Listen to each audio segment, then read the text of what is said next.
أعوذ بالله من الشيطان الرجيم. بسم الله الرحمن الرحيم. الحمد لله رب العالمين، والصلاة والسلام على أشرف المرسلين سيدنا ومولانا محمد وعلى آله وصحبه أجمعين. وبعد، فإن أشرف الحديث كتاب الله، وخير الهدي هدي محمد صلى الله عليه وسلم، وشر الأمور محدثاتها، وكل محدثة بدعة. اللهم علمنا ما جهلنا وذكرنا ما نسينا، وارزقنا تلاوة كتابك آناء الليل وأطراف النهار، واجعله لنا حجة يا رب العالمين. رب اشرح لي صدري ويسر لي أمري واحلل عقدة من لساني يفقه قولي. رب يسر ولا تعسر، يا عليم علمنا من علمك ما ترضى به عنا، ولا تؤاخذنا بما تعلمه منا. يا حليم خلقنا بخلق الحلم، وحققنا بحقائق العلم. سبحانك لا علم لنا إلا ما علمتنا، إنك أنت العليم الحكيم. Alhamdulillah, sekali lagi kita banyak-banyak bersyukur pada Allah Subhanahu Wa Taala kerana dengan inayah dan rahmat daripada Allah, anugerah iman dan kehidupan ini, kita masih lagi berada di muka bumi Allah untuk meneruskan kehidupan kita yang masih berbaki, yang mana semuanya dalam ilmu dan ketentuan daripada Allah Subhanahu Wa Taala. Di pagi yang mulia ini, sebagaimana kita tahu, antara amal ibadat yang boleh memberi banyak pulangan aset pahala kita adalah kita sentiasa berselawat kepada Nabi kita Muhammad sallallahu alaihi wasallam. Allahumma salli ala sayyidina Muhammad wa ala ali sayyidina Muhammad. Dalam masa yang sama, kita juga sentiasa bermuhasabah tentang kehidupan kita di atas muka bumi ini. Sebagian orang dia beri perumpamaan contoh kehidupan atas dunia ni macam kita duduk di sesebuah rumah. Rumah yang kita duduk dalam tempoh yang agak lama, mungkin 10 tahun, 20 tahun. Kemudian kita berpindah kerana faktor-faktor tertentu, kita pindah. Jadi apabila kita pindah tu, baru kita tahu sebenarnya banyak barang-barang dalam rumah kita tu sebenarnya sapah. Kita tak guna pun. Cuma kita simpan kerana mungkin kita tidak tahu ataupun mungkin kita sayang. Tapi apabila kita nak pindah ni, kita akan pilih barang-barang mari ke, katil ke, lembek ke, peralatan rumah kita, hak kita kata, kita rasa boleh guna. Jadi apabila kita simpan ni, cek-cek banyak barang hak kita duduk simpan sebelum ni, puluh-puluh tahun, belah tahun kita duduk rumah tu sebenarnya sapah. Mungkin boleh selori, mungkin boleh 2 lori, hak bahagian sapah saja. Jadi itulah lebih kurang mudahnya gambaran kita duduk atas dunia ni. Kadang-kadang kita rasa duduk atas dunia ni, semua benda tu molek belaka. Comel belaka, kita sayang belaka. Tapi hakikatnya, benda tu kadang-kadang tak boleh nak bawa pun ke akhirat. Tak boleh nak bawa pun ke dalam kubur. Hak yang boleh bawa ke akhirat dalam kubur ni adalah amalan-amalan soleh kita. Wal baqiyat, yang kekal adalah as-salihat. Amalan-amalan soleh. Sama ada kita berselawat, sama ada kita sebar ataupun tuntut ilmu, sama ada kita tolong orang, sama ada kita buat apa saja amal-amal kebajikan. Dalam masa sama, kita tunjuk kepada masyarakat keseluruhannya amal soleh kita, akhlak-akhlak kita yang comel. Itu sebenarnya yang memberi pulangan yang besar, aset yang besar kepada kita dalam kehidupan dunia untuk kita bawa ke akhirat kelak. Baik, yang seterusnya insya-Allah pada pagi ini kita terus dalam kuliah Jumaat kita berpandu kepada kitab tafsir yang ditafsir oleh almarhum Ayah Datuk Guru. Pagi ni kita mula pada muka surat 17. Muka surat 17, ikhlas dalam ibadat. Tajuk ni dan tajuk-tajuk yang seterusnya dia masih lagi dalam secara asasnya berkaitan dengan tafsir surah An-Nas. Tok Guru ni biasanya dalam setiap tafsir dia, termasuk dalam surah ni, apabila dia tafsir, kadang-kadang dia masuk juga, dia syarah juga isu-isu semasa yang ada kaitan dengan surah ni. Sebab itulah kita kata asasnya Al-Quran ni adalah wahyu Allah Ta'ala kepada Nabi kita Muhammad SAW untuk disampaikan kepada seluruh alam ini, dan dia walaupun dah berlalu lebih kurang 1400 tahun lebih, tetapi dia tetap segar, dia tetap waqi'i, relevan untuk kehidupan manusia sampai ke hari kiamat. Jadi pentafsiran ni apabila kita baca, dia seolah dia hidup sezaman dengan kita, termasuk zaman kita. Dan antara benda yang Tok Guru ulas adalah isu berkaitan dengan ikhlas dalam ibadat. Sebab pada masa dia syarah ni, kalau tafsir surah An-Nas ni, dalam buku ni dia tulis tahun 2014. Pada masa tu bulan Syawal dan bertepatan dengan pertengahan bulan Ogos. Jadi itu dia kait dengan ikhlas. Sebab sebelum tu maknanya bulan Ramadan. Jadi bulan Ramadan ni kita tahulah kelebihan kekuatan dia, antaranya adalah difardukan puasa. Jadi puasa ni antara yang dia nampaknya dia kaitan rapat dia dengan ikhlas tu nampak lebih menonjol. Sebab dia kata kalau ibadat lain macam kita semaya, orang nampak kita takbiratul ihram, kita rokok, kita sujud, jadi orang nampak. Begitu juga ibadat haji, lagilah orang nampak sebab kita musafir lah, daripada negara kita pergi ke Mekah tu, dengan wukufnya, dengan tawahnya, dengan sa'inya, jadi orang nampak. Tapi puasa ni maknanya orang tak nampak cara asasnya. Jadi atas kita lah dengan Allah Subhanahu Wa Taala. Kalau kita tak puasa pun orang tak tahu, orang tak tahu. Kita boleh buat, kita minum air habis 2-3 gelas pun kita buat lembek, kita buat letih. Jadi orang tak tahu kita puasa ke tak. Jadi itu asasnya. Kalau contoh sini muka surat 18 tu, contoh mudah orang kampung boleh faham. Kalau kita balik ke rumah daripada Cedung, dia kata Cedung ni orang yang tanam padi lah. Orang kita tanam padi sampai ke rumah, buka tudung saji nampak ada air cendol, buka peti ada air sejuk. Jadi atas kita, orang lain tak ada. Kita seorang. Jadi kalau kita nak minum pun boleh, kita nak makan cendol pun boleh. Tapi kita tak minum, tak makan ni kerana apa? Kerana ikhlas kita kepada Allah Subhanahu Wa Taala dalam kita melakukan ibadat. Jadi kita tahu bahawasanya ibadat ni kepada Allah Subhanahu Wa Taala, dia beri gambaran kesempurnaan kita sebagai manusia ni. Hak sebenarnya kita ni manusia, dia akan jadi sempurna apabila kita ikhlas dalam setiap amal ibadat kita ni kepada Allah Subhanahu Wa Taala. Dan itu sebenarnya Allah Taala utus Nabi SAW dan rasul-rasul yang lain. A'udzubillahi minasyaitonirrajim. Wa ma arsalna mir rasulin illa nuhi ilaihi annahu la ilaha illa ana fa'budun.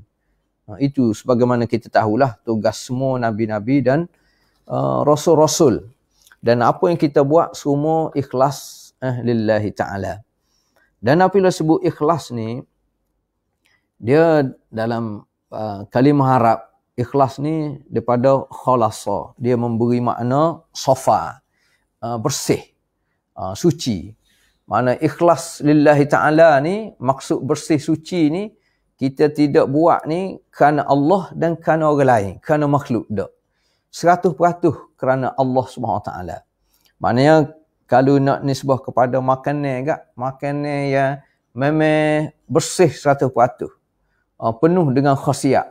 Kalau kita orang Islam agak, halal 100%. Tak ada haram, tak ada syubhat. Ini dalam bahasa Arab dia panggil khalasa.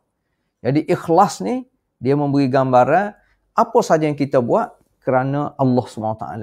Tidak ada sikit pun gambaran berkait dengan makhluk. Dalam ayat Quran surah Al-Bayyinah,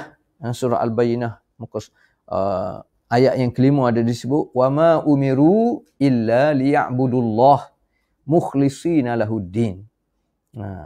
Kita diarah, kita diminta untuk beribadat kepada Allah, mengabdikan diri kepada Allah dengan penuh ikhlas, tunduk kepada agama Allah Subhanahu Wa Taala. Jadi ikhlas ni dia memberi gambaran kebenaran kita, benar kita sebagai seorang hamba ni dalam tawajuh kita, dalam ibadat kita kepada Allah SWT dalam setiap perkara. Sama ada dia berkait dengan i'tiqad, pegangan kita, keyakinan kita, keimanan kita, yakin sepenuh kepada Allah, dan di sudut amal perbuatan kita, aktiviti harian kita ni, semua sekali berpandu kepada kehendak Allah Subhanahu Wa Taala. Ada ulama terjemuh, mana ikhlas ni kita usaha untuk membersihkan setiap amalan kita daripada kekotoran, daripada kesamaran yang boleh menghilangkan kesucian ikhlas tersebut. Kita tahu setiap amal kita ni antara syarat utama nak diterima oleh Allah, maknanya mula-mula sekali mesti ikhlas. Maknanya kalau tidak ikhlas kepada Allah, dia tidak diterima. Yang kedua, syarat kedua, amalan kita diterima apabila kena dengan kehendak Allah Ta'ala, kena dengan syariat Allah SWT. Itu ikhlas. Dan sebahagian ulama, dia tafsir lagi, ikhlas ni, dia ada beberapa peringkat. Ada beberapa darajat. Antaranya dia kata, darajat yang paling tinggi ni, apabila kita buat amal, ibadat kepada Allah SWT, kita kena letak sepenuh. Semuanya berkait rapat dengan taufik dan hidayat daripada Allah SWT. Yang kita buat ni sepenuh kerana Allah SWT. Macam ayat Quran sebut, walaula fadlullahi alaikum wa rahmatuhu ma zaka minkum min ahadin abada walakinnallaha yuzakki man yasha. Dalam surah An-Nur, ayat yang ke-21. Semua sekali ini berkait dengan kurniaan, fadlullah, kelebihan, anugerah, kurniaan daripada Allah SWT. Kita buat segala amalan kebajikan, ibadat kita buat ni, langsung tidak ada dalam hati kita ni mari daripada kehebatan diri kita. Kerana kelebihan yang ada pada kita. Kerana ilmu, kerana kepahaman yang ada pada kita, maka kita buat ibadat. Tidak. Tahap paling tinggi ni, segala amal ibadat yang kita buat ni sepenuhnya ada kaitan rapat dengan kurniaan, kelebihan yang Allah Ta'ala beri kepada seseorang. Rahmat Allah SWT. Kalau tidak kurniaan daripada Allah, ma zaka minkum min ahadin abada. Seorang pun tak ada hak bersih. Dan memang sebenarnya kalau kita perhati diri kita ni, kita rasa hebat secara mana, suci secara mana, banyak mana ilmu kita, amalan kita sebenarnya, apabila sebut je manusia, dia mesti ada kelemahan, ada kekurangan. Kita sebenarnya yang lebih tahu tentang diri kita. Orang ni, orang tengok pada zahir. Orang tengok kita ni berdasar kepada zahir. Orang tak boleh nak baca dalam hati batin kita. Itu tabiat yang Allah Ta'ala buat. Jadi kita lebih tahu. Jadi ikhlas ni dia nak seperti apa yang kita buat semua sekali lillahi ta'ala, dan kita buat ni semua berkait rapat dengan anugerah kelebihan yang Allah Ta'ala beri kepada seseorang. Itu tahap paling tinggi lah dalam ikhlas. Tahap seterusnya, rendah sikit, maknanya dia buat ni kerana dia hamba. Kerana dia abdun mahdun. Kerana dia hamba. Semata-mata hamba kerana kepada Allah Subhanahu Wa Ta'ala. Jadi dia buat ni, dia tidak minta balasan. Itu status hamba. Kalau hamba pada pandangan kita, hamba ni, kalau betul-betul hamba, maknanya dia buat kerja kepada Tuhan dia tanpa dia mengharap balasan. Begitulah kita dengan Allah Ta'ala. Apabila kita semaya, apabila kita puasa, apabila kita zakat, apabila kita buat haji, apabila kita sebar ilmu, tuntut ilmu, kita buat apa saja, kita buat ni kerana Allah Ta'ala. Kerana kita ni hamba. Bukan kerana kita buat ni kerana kita nak balasan. Pujian daripada Allah ke, nak dapat harta nikmat syurga pun sebenarnya, tahap paling tinggi ikhlas ni kita tidak harap apa-apa. Kita buat ni semata-mata kerana kita ni hamba Allah Subhanahu Wa Taala. Sampai tahap tu. Tahap yang seterusnya rendah sikit. Ikhlas ni kita buat amalan lillahi ta'ala, tapi dalam masa sama kita fikir masih banyak kekurangan. Masih banyak kelemahan sebenarnya. Sepatutnya kita ni kena buat lebih lagi. Contohnya. Sepatutnya kita buat yang lebih sempurna lagi. Jadi kalau kita fikir macam tu, barulah kita rasa seronoknya kita sentiasa berusaha untuk mengikhlaskan diri kita kepada Allah Subhanahu Wa Taala. Barulah tak timbul syirik, barulah tak timbul rasa bangga, rasa takabur, rasa hebat pada diri kita. Sebab sepenuhnya kita buat ni dia kait dengan Allah Subhanahu Wa Taala. Dalam masa sama kita usaha untuk capai tahap ikhlas ni, kita kena terus berusaha buat amal soleh. Sebagaimana ayat Quran sebut, walladzina yu'tuna ma atau wa qulubuhum wajilatun annahum ila rabbihim raji'un. Orang mukmin hak sebenar ni dia tetap buat ibadat, sama ada termasuk derma ke, dia bagi apa saja, tetapi dia tetap yakin dalam hati dia ni, dia gerung, dia takut amalan dia ni ada unsur riak ke, takut amalan dia ni tidak diterima oleh Allah Subhanahu Taala, sebab dia yakin sepenuh annahum ila rabbihim raji'un, dia akan kembali kepada Allah Subhanahu Taala, akan jumpa dengan Allah Taala. Cuma dia tidak tahu sejauh mana ikhlas hati dia dalam setiap amalan dia. Jadi ini ikhlas. Termasuk dalam segenap urusan kita lah, termasuk kita sebar ataupun kita cari ilmu. Dalam setiap keadaan, terutamanya apabila mari bulan puasa, lebih-lebih lagi lah. Kita kena ikhtiar supaya kita ni daripada masa ke semasa, keikhlasan kita tu berada di tahap yang tertinggi. Itu tajuk berkaitan dengan ikhlas dalam ibadat.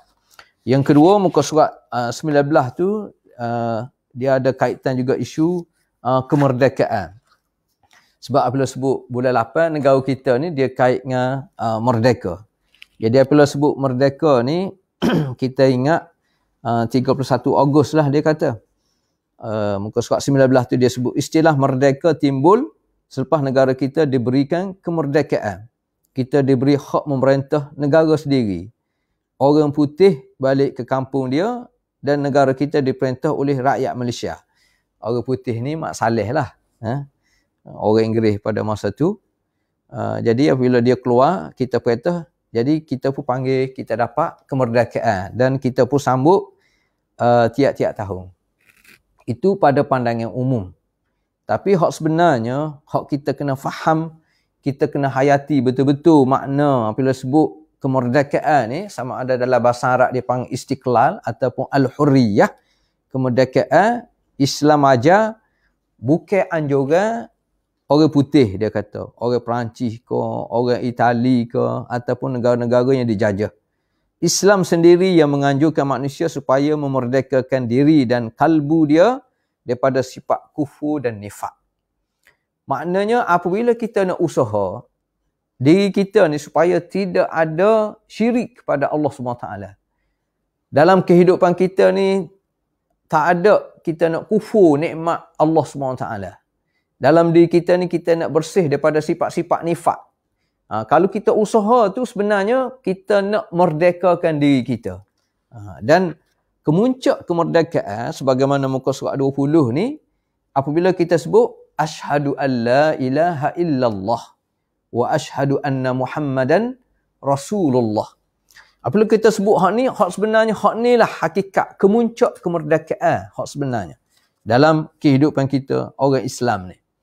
Dalam Quran, kalau kita baca mula-mula surah Al-Fatihah, ada ihdinas siratal mustaqim siratal ladzina an'amta alaihim ghairil maghdubi alaihim waladdallin. Dan surah terakhir adalah surah An-Nas. Apabila kita baca qul a'udzu birabbin nas sampai akhir tu, ini sebenarnya permulaan dan penutup ni dia berkait dengan nak memerdekakan jiwa kita. Supaya kita tidak terikat dengan makhluk. Kita tidak terikat dengan hawa nafsu. Kita tidak terikat dengan kefahaman, ideologi yang salah yang bertentangan dengan Islam. Ini makna merdeka yang sebenar. Ini yang nak dijelaskan oleh Tok Guru. Itu hakikat kemerdekaan. Dan kita pun tahu apabila sebut merdeka ni sebenar, dia berkait rapat dengan satu kebebasan dalam kita memilih al-iradah. Hurriyatul iradah. Ada kebebasan untuk kita pilih. Dan Islam memang beri kebebasan kepada manusia untuk memilih. Cuma Islam ajar setiap apa yang kita pilih, kita sendiri bertanggungjawab atas dunia, lebih-lebih di akhirat. Tapi hurriyatul iradah ada dalam Islam. Yang kedua, nak beri kemerdekaan sepenuh kepada manusia ni adalah adanya anugerah akal oleh Allah Subhanahu Wa Taala. Sebab itulah kita diberi taklif. Makhluk lain, kucing, lembu, tidak ada taklif. Sebab apa? Sebab tidak ada akal. Adapun kita manusia ni, Allah Ta'ala buat dengan sempurna. Antaranya ada akal dan dia beri kebebasan untuk memilih. Hurriyatul iradah dengan al-aql. Jadi dua ni menyebabkan kita ni ada taklif. Ditaklifkan oleh Allah Subhanahu Wa Taala. Termasuk walaupun kita ni kena beriman kepada Allah Ta'ala, beriman dengan hari akhirat, dan kita juga beriman dengan qada dan qadar. Dengan peraturan, dengan ketentuan daripada Allah Subhanahu Wa Taala. Walaupun kita diminta beriman dengan qada dan qadar, sebenarnya kita juga diberi kebebasan. Sebab kita sendiri kita tidak tahu.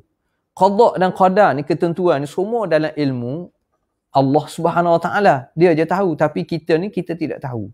Jadi tidak tahu itulah kita diberi kebebasan. Kita diberi kebebasan untuk memilih kita ni nak merdeka macam mana masa kita hidup atas dunia ni. Artinya, walaupun kita diminta untuk yakin dengan qada dan qadar, tapi dalam masa yang sama, kita ni tunduk, patuh kepada aturan, kehendak Allah SWT dalam keadaan kita sedar. Dalam keadaan kita ni diberi akal untuk kita mikir mana yang sesuai untuk kita kehidupan dunia dan lebih-lebih lagi kebaikan untuk akhirat. Kita tidak diberi kebebasan mutlak sebagaimana sebahagian orang minta, ikut apa saja kita fikir kita nak buat, itu orang panggil haiwan lah. Dia nak makan apa, dia makan, dia tak kira hak dia ke hak orang ke, itu binatang. Kita manusia ni ada peraturan. Termasuk apabila kita beriman dengan qada dan qadar, sebenarnya dia tidak bertentangan dengan kebebasan. Yang pentingnya apabila sebut kemerdekaan, kita kena yakin sepenuh kemerdekaan asasinya apabila kita membebaskan diri kita ni daripada syirik kepada Allah SWT. Kita membebaskan diri kita ni daripada mengikut hawa nafsu. Kita membebaskan diri kita ni daripada ikut peraturan yang berlawanan dengan kehendak Allah SWT. Sebab kita yakin sepenuh kita dan seluruh makhluk lain semuanya ada kaitan rapat dengan penciptaan daripada Allah Subhanahu Wa Taala.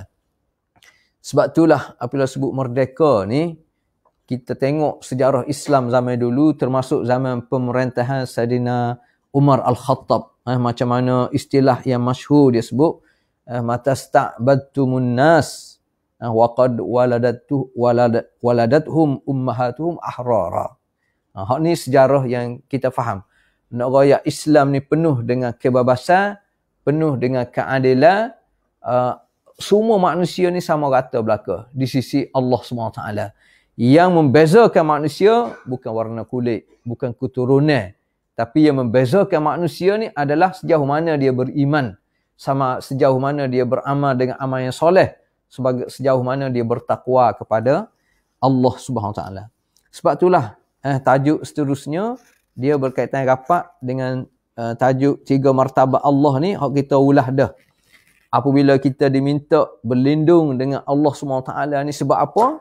Sebab Allah Taala sebut dia ni bi rabbin nas, malikin nas, ilahin nas. 3 martabat Allah SWT ni semua dia berkait dengan ikhlas. Semua dia berkait dengan taqwa. Semua dia berkait dengan ibadat. Sebab kadang dalam buku ni dia sebut muka surat 22 tu, apabila Allah Ta'ala minta kita beribadat kepada dia dengan penuh ikhlas, istilahnya ghayatut tadhallul wal khudu'. Apabila kita ikhlas dalam setiap amal kita, ibadat kita, maknanya dia berkaitan rapat dengan ghayatut tadhalluli wal khudu'. Ghayah at-tadhallul ni dengan penuh rasa rendah diri, penuh rasa hina, tunduk, patuh sepenuh kepada Allah SWT. Rasa hina diri ni kepada Allah SWT tidak ada masalah lah, itu yang terbaik. Sebab itulah kita digelar hamba. Dan Nabi SAW sendiri pun dipanggil hamba. Subhanallazi asra bi'abdihi, hamba. Jadi kita nak letak taraf kita sebagai hamba di sisi Allah SWT, itulah yang paling mulia di sisi Allah. Hak yang tak boleh kita hina ni, kita hina diri kita kepada makhluk, tak boleh. Karamah kita, kemuliaan kita sebagai manusia ni, kita kena tunjuk, kita kena jaga apabila kita berdepan dengan makhluk. Hormat menghormati tetap ada.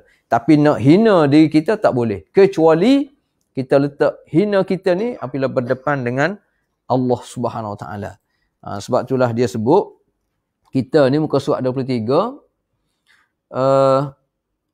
masalah kita ni Arab ke, Melayu ke, orang putih ke, orang Siam ke, apa ke, semua sekali, hak tu tak ada nilai di sisi Allah Subhanahu Wa Taala. Sebab itulah kita kena yakin apabila kita beribadat kepada Allah, apabila kita nak menyeru manusia kepada kebaikan, kita nak menyeru manusia untuk mendapat hidayat Allah SWT, menyeru manusia supaya manusia ni rasa Islam ni memang betul-betul merupakan manhaj, sistem hidup yang sesuai untuk semua manusia. Jadi kita tak boleh nak rekeh sekali kebaikan Islam ni dengan bangsa. Tak boleh. Kita nak kata Islam ni kerana adanya bangsa Arab. Nabi tak pernah bawa bangsa. Sebab bangsa ni tidak ada nilai sekeping pun. 10 sen ke serial ke di sisi Allah SWT. Di akhirat kalau Allah Ta'ala tak tanya pun mari daripada bangsa mana. Dan Islam tak boleh langsung nak kait dengan bangsa. Allah Ta'ala buat bangsa ni nak tunjuk kekuatan dia, kesempurnaan penciptaan dia. Dan tujuan dia lita'arafu, sebagaimana kita tahu, untuk hormat menghormati, untuk bertoleransi, untuk tolong menolong, untuk maaf memaaf, untuk mencari kebaikan.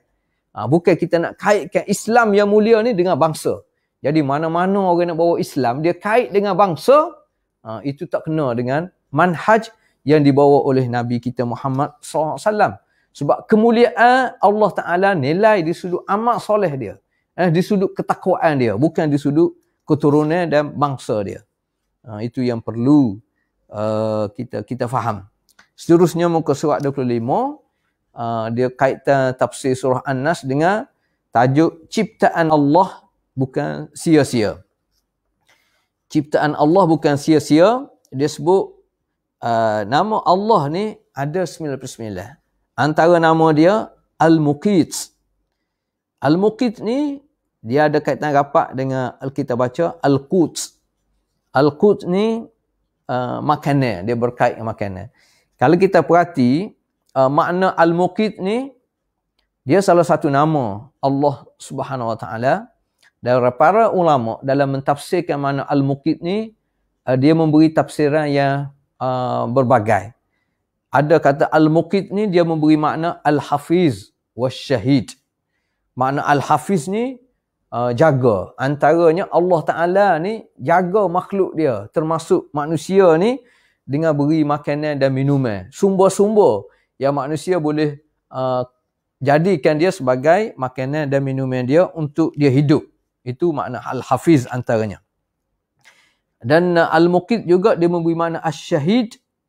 Makna asyahid ni Allah Ta'ala tengok.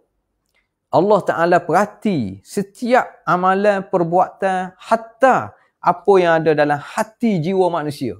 Yang mana manusia lain tak boleh nak tahu apa yang ada dalam hati sanubari seseorang. Kecuali dalam hati dia. Adapun Allah Ta'ala ni, dalam hati kita pun dia tahu. Kalau dalam hati pun dia tahu, apatah lagi hak luar. Bahkan kita ni tahu hak luar pun tidak semua. Ada benda kita tahu, banyak benda hak kita tidak tahu. Tapi Allah Ta'ala ni tahu belaka semua sekali, zahir dan batin. Itu antara makna al-muqit. Itu nak ayat, ciptaan Allah ni bukan sia-sia. Ada juga terjemah al-muqit ni, dia memberi makna al-qadir. Allah Ta'ala berkuasa di atas segala sesuatu. Dalam Al-Quran ada satu ayat yang disebut al-muqit, iaitu dalam surah An-Nisa. Surah An-Nisa ayat yang ke-85. Allah Ta'ala berfirman, "Man yashfa' syafa'atan hasanatan yakul lahu nasibun minha wa man yashfa' syafa'atan sayyi'atan yakul lahu kiflun minha wa kana Allahu ala kulli syai'in muqita." Muqit dan surah An-Nisa 85. Ayat ni Allah Ta'ala nak cerita mana-mana orang yang buat baik, beri pertolongan, tolong orang, tolong apa saja benda kebaikan, yakul lahu nasibun minha. Allah akan beri dia untuk dia. Ada nasib untuk dia, ada bahagia, ada pahala yang Allah Ta'ala akan sedia.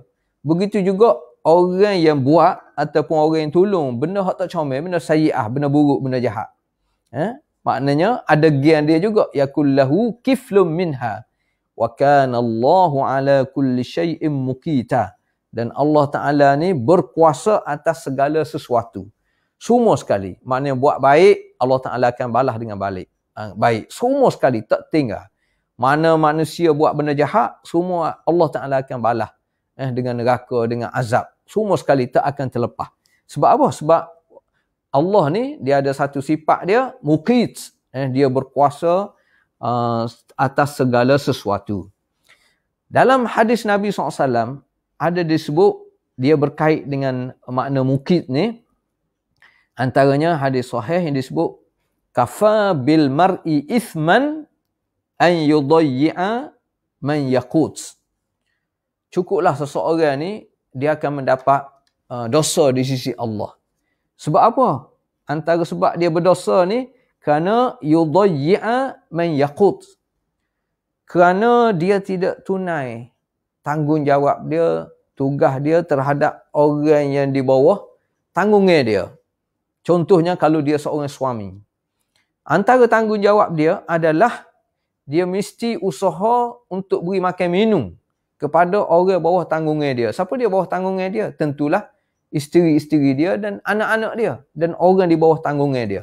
Kalau dia tidak laksana tugas ni, maka dia akan mendapat dosa di sisi Allah SWT. Yakut maknanya berkait dengan antaranya beri makan minum. Dia juga memberi makna beri kain pakar, beri tempat tinggal dan beri pendidikan semua sekali lah. Ini berkait dengan muqit. Sebab itulah sebahagian ulama kata muqit, sebahagian kata dia memberi makna kekuasaan Allah Ta'ala meliputi segala sesuatu. Dan ada juga terjemah muqit ni dia berkait rapat dengan Allah Ta'ala lah, yang sumber utama makan minum ni dia pada dia, yang menyebabkan seluruh makhluk termasuk kita manusia ni boleh hidup kerana Allah Ta'ala antara sifat dia muqit. Itu penting. Sebab itulah kalau Imam Ghazali dia kata muqit ni maknahu khaliq al-aqwat. Muqit maknanya Allah Ta'ala dialah yang mencipta. Antaranya sumber untuk makhluk ni boleh hidup, makan minum, al-aqwat, al-quds. Sebab itulah kalau diam ada sejenis tumbuhan, daun, dia panggil daun al-quds. Quds maknanya seolah makan daun ni boleh hidupkan dia. Cuma timbul isu, ada kata haram, ada kata syubhah. Sebab orang makan qat ni menyebabkan dia jadi khoya. Kalau kita perhati di Yaman ni, orang rakyat biasalah, tapi kadang-kadang Tok alim pun makan juga macam orang isap rokok lah.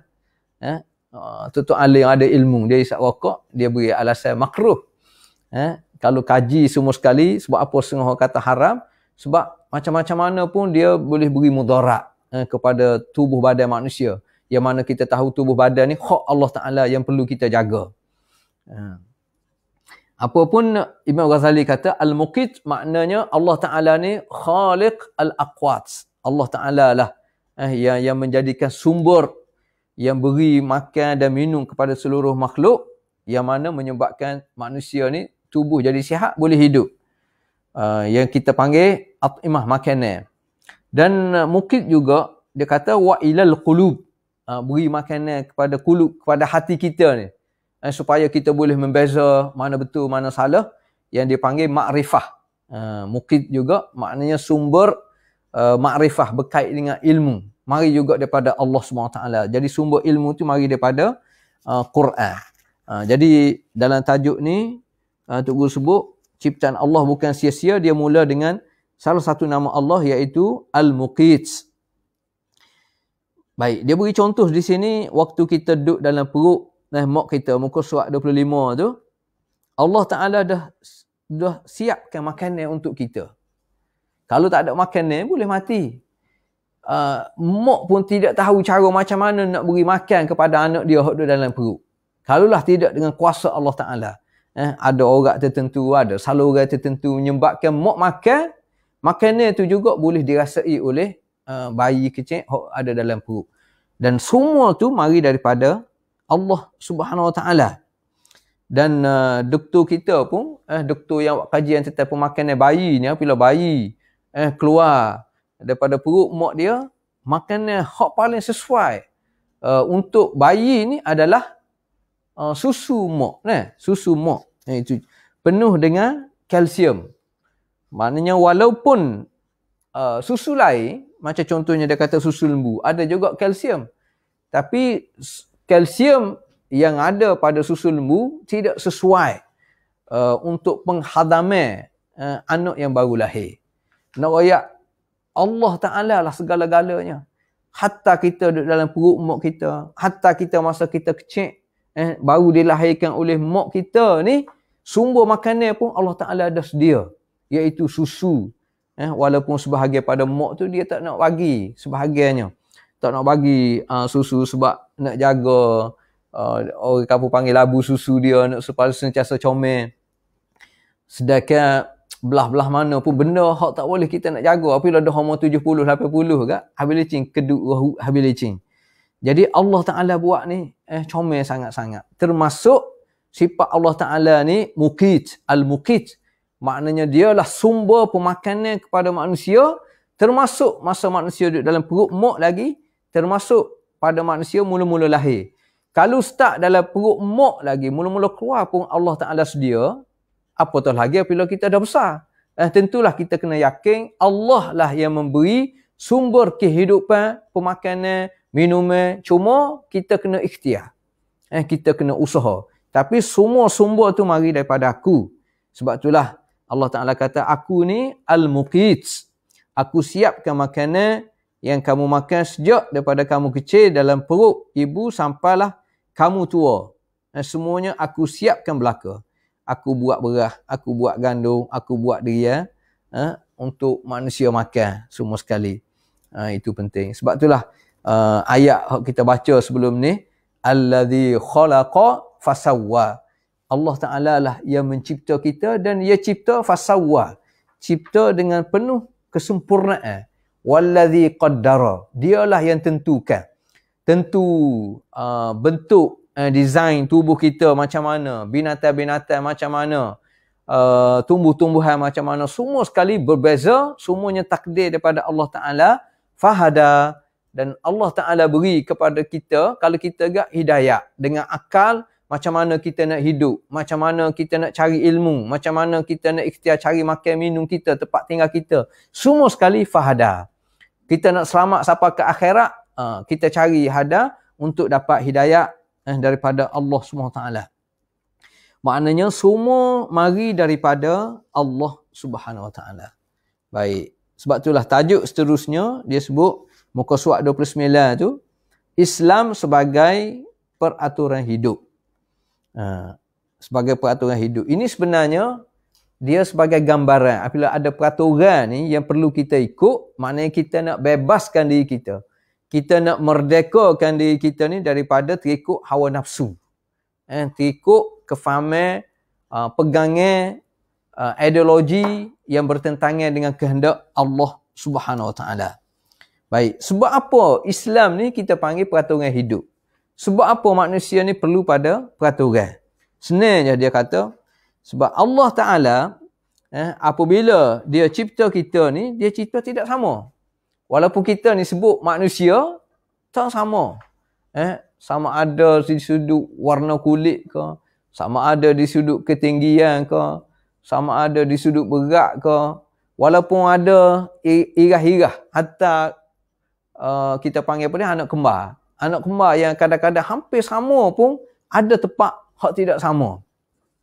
Apabila tidak sama, nak rayaknya manusia ni orang panggil rambut sama hitam, hati lain-lain. Jadi pandangan dia dengan sebab Allah Ta'ala beri akal, cara dia mikir, pandangan berbeza.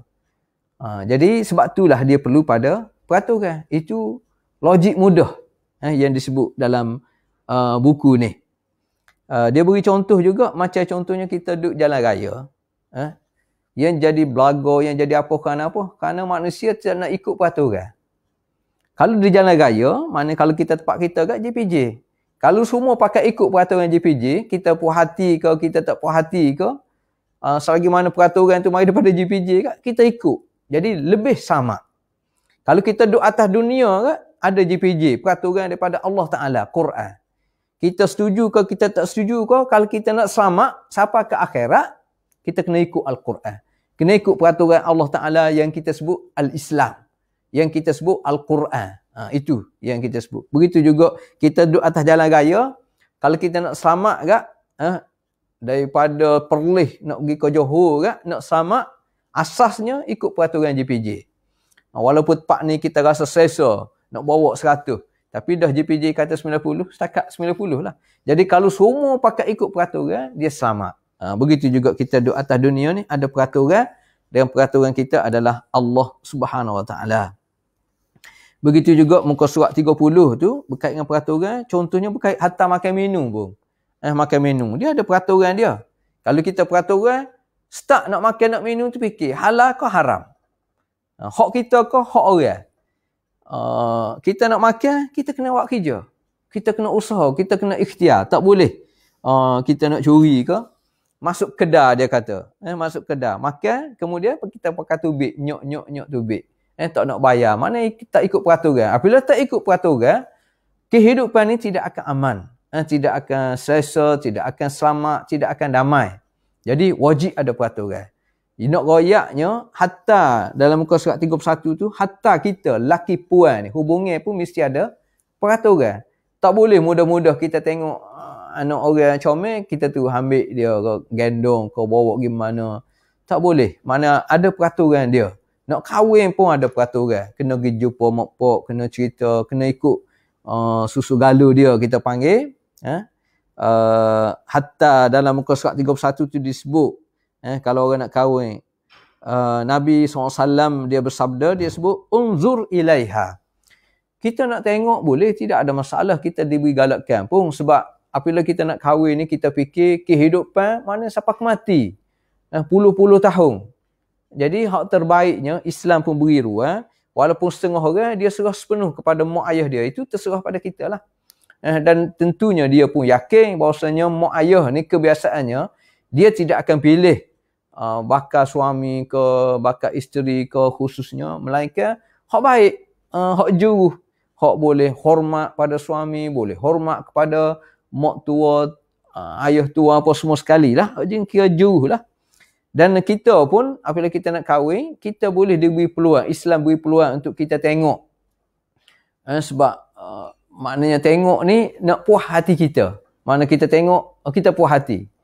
Sebab apabila sebut kata comel ni, Sebab dia bukan statik comel ni. Orang berbeza. Tengok ni A comel, ni kata B comel, ni kata C comel. Enggak, Allah Ta'ala buat gitu dah. Takdir dah. Mana kita nak ikut je laluan tu, kita kena usaha, kita kena ikhtiar. Nabi kata unzur ilaiha fa innahu ahra an yu'dama bainakuma. Mana kita peluang untuk kita nak tengok bakal suami bakal isteri kita pun tidak ada masalah. Terutamanya si suami ni nak tengok bakal isteri dia, tak ada. Cuma ada peraturan dia. Tengok hak terbaiknya biar dalam ada mokpok ada sekali. Hak yang jadi kalau nak gitu ni, nak pergi merisik tu. Dan kalau tidak mokpok pun maknanya ada orang ketiga, ada keempat. Yang pentingnya kita nak jaga supaya apa saja yang kita buat ni tidak ada unsur maksiat, tidak ada unsur mungkar, tidak ada unsur yang boleh mendatangkan dosa. Daripada masa ke semasa, maknanya start daripada kita nak bina institusi keluarga lagi. Jadi sebab itulah dia dalam Islam ni dia jaga sangat benda-benda yang boleh mendatangkan dosa, termasuk hubungan lelaki dengan perempuan. Kalau hak lepas tu, lepaslah. Maknanya kalau kita rasa kelemahan kita, kesilapan kita, patut kita taubat, patut kita istighfar. Tapi benda tu tak boleh berterusan. Sebab itulah kita sendiri, anak didik diri kita, hatta orang yang ada ilmu pun.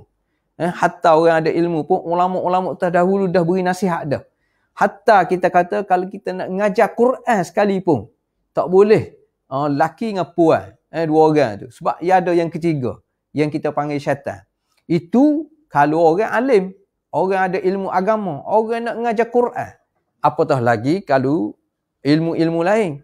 Sebab itulah kalau kita tengok seseorang yang kita tengok dia ni ada ilmu agama tapi buat maksiat, buat dosa secara terang-terang, sebab istilah tu hak kita bagi. Kita kena ikut hak Allah Ta'ala bagi. Allah Ta'ala ni tak kira kita ni Tok Alim ke, Tok Jahil ke, doktor ke, ustaz ke, tak kira, sebab itu istilah laqab, gelaran yang kita bagi. Yang Allah Ta'ala bagi adalah mukmin ke, muslim ke, munafik ke, asi ke, kafir ke. Ini istilah hak sepatut kita kena jaga. Ini yang perlu kita fahamlah.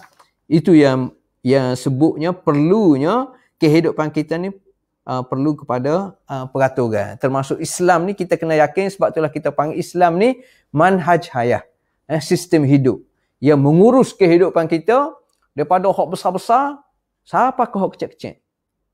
Hak besar-besar ni maknanya apa matlamat sebenar kita hidup, yang dipanggil kita ni min aina ila aina. Kita ni mari mana, mari daripada mana, nak pergi mana. Itu matlamat hidup berkait dengan ibadat kita. Siapa kau kecil-kecil, hatta kita nak makan, hatta Islam ajar makan dengan tangan kanan.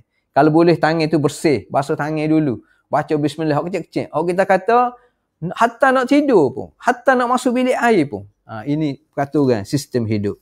Dan akhirnya dia berkait dengan tajuk muka surat 33 tu, keagungan Allah Subhanahu Wa Taala. Apabila kita yakin Allah Ta'ala cipta kita dan seluruh makhluk, dia bukan sia-sia. Dan semua sekali dia menggambarkan keagungan Allah SWT yang kita boleh nampak melalui penciptaan dia. Apatah lagi kita manusia. Kalau kita manusia ni memanglah sempurna. Allah Ta'ala bagi akal. Nak faham kehidupan ni kita kena cari ilmu. Sebab itulah Tok Guru kata, ilmu yang diajarkan oleh guru, mak atau ayah, yang masuk dalam kepala kita bukannya masuk setakat telinga, tapi dia pergi kepada akal, dia pergi pada hati sanubari kita. Sebab itulah apabila kita nak cari ilmu, kita tidak bawa makhluk lain.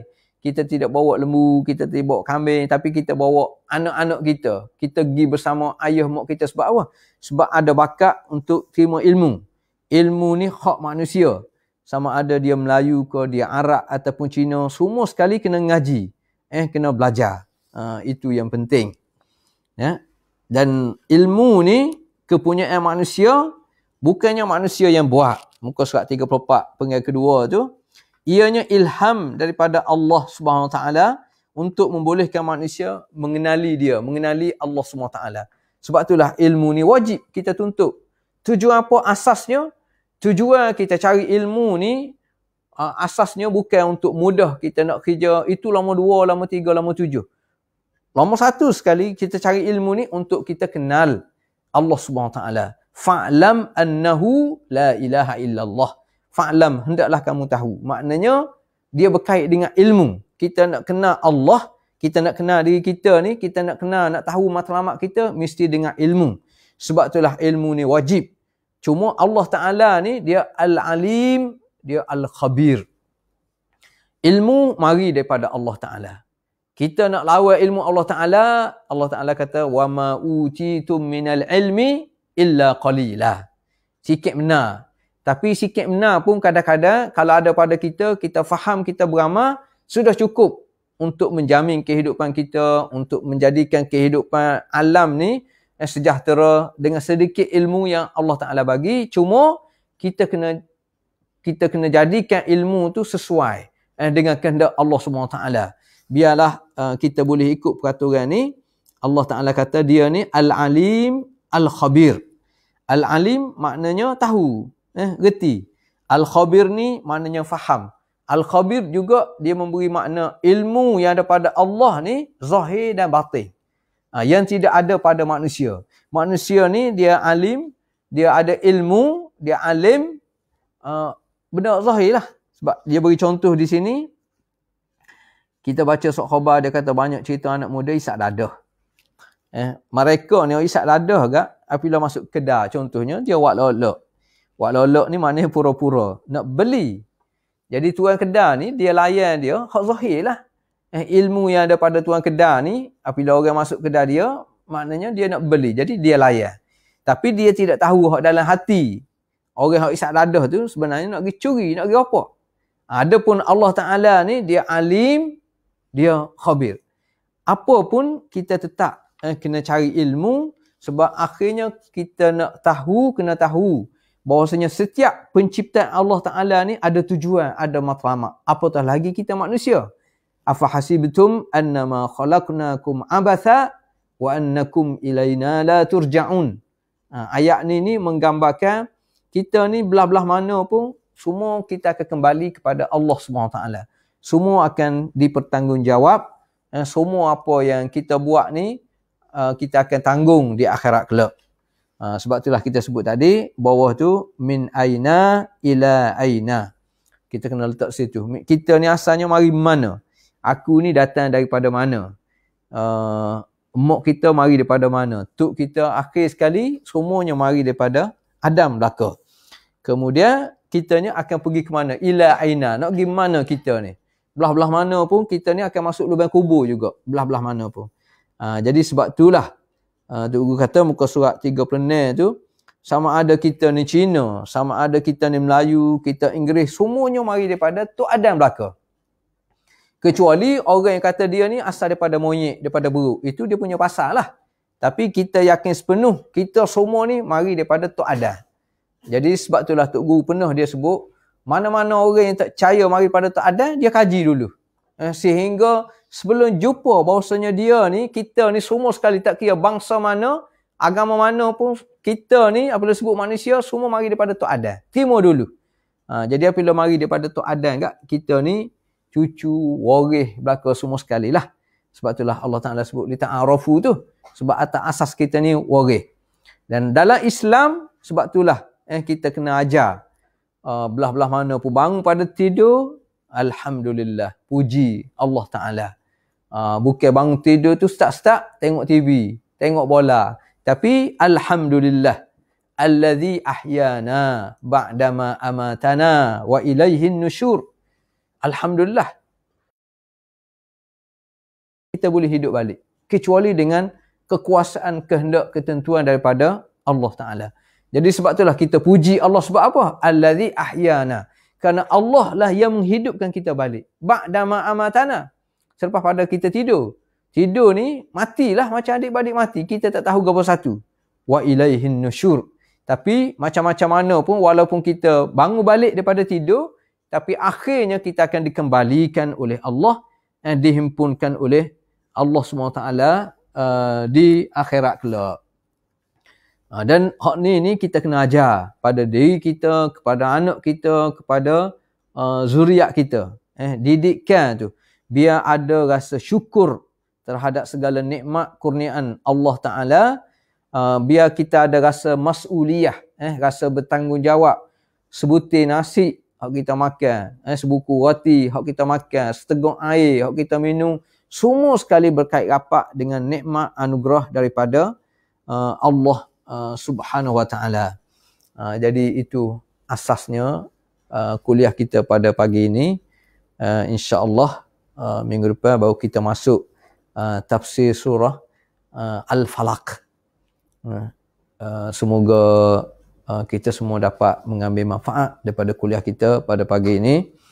A'udzubillahi minasyaitonirrajim. Bismillahirrahmanirrahim. Alhamdulillahirabbil alamin, hamdan yuwafi ni'amahu wa yukafi mazidah. Ya Rabbana lakal hamd kama yanbaghi li jalali wajhika wa 'azimi sultanik. Allahumma rabbana zalamna anfusana wa illam taghfir lana wa tarhamna lanakunanna minal khasirin. ربنا وتب علينا إنك أنت التواب الرحيم. ربنا آتنا في الدنيا حسنة وفي الآخرة حسنة وقنا عذاب النار. وصلى الله على سيدنا محمد وعلى آله وصحبه وسلم والحمد لله رب العالمين.